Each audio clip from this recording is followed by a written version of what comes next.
Genèse. Chapitre 25. Abraham prit encore une femme, du nom de Kétura. Elle lui enfanta Zimran, Jokshan, Médan, Madian, Jishbak et Shua. Jokshan engendra Sheba et Dedan, et les fils de Dedan furent Assurim, le Tushim et le Mim. Les fils de Médan furent Epha, Éphé, Hanok, Abida et Eldaa. Tous ceux-là sont les fils de Kétura. Abraham donna tous ses biens à Isaac.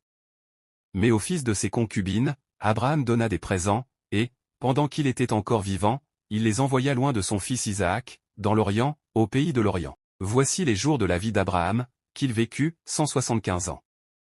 Abraham expira, et mourut dans une vieille vieillesse, heureux d'avoir vécu, et il fut réuni à ses pères.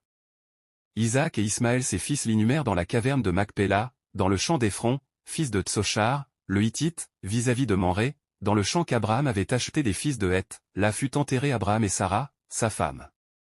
Après la mort d'Abraham, Dieu bénit Isaac, son fils, et Isaac s'établit près du puits de Lahéroï. Voici les descendants d'Ismaël, fils d'Abraham, que lui donna Agar, l'Égyptienne, servante de Sarah. Voici les noms des fils d'Ismaël, par leurs noms, selon leur génération, le premier-né d'Ismaël, Nebajot, puis Kédar, Adbéel, Mipsam, Misma, Duma, Massé, Hadad, Théma, Jetur, Naphish et Kedma. Ce sont là les fils d'Ismaël, et ce sont là leurs noms, par leur ville et par leur camp, 12 princes selon leur nation. Voici les années de la vie d'Ismaël, 137 ans. Il expira et mourut, et fut réuni à ses pères. Et ils habitèrent depuis Avila jusqu'à Shur, qui est vis-à-vis de l'Égypte, en allant vers la Syrie, il s'établit en face de tous ses frères. Voici les générations d'Isaac, fils d'Abraham. Abraham engendra Isaac.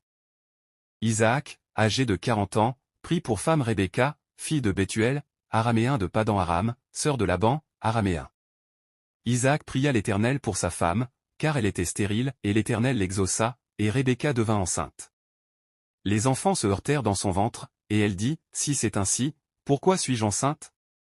Elle alla consulter l'Éternel, et l'Éternel lui répondit, « 2 nations sont dans ton sein, et 2 peuples se sépareront de tes entrailles, l'un des peuples sera plus fort que l'autre, et le plus grand servira le plus petit. » Lorsque ses jours pour accoucher furent accomplis, voici qu'il y avait dans son ventre des jumeaux.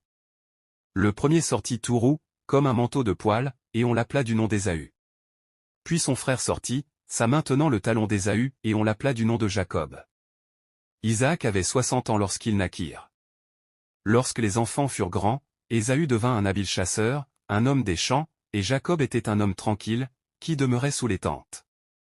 Isaac aimait Ésaü, parce qu'il avait du gibier à sa table, et Rebecca aimait Jacob.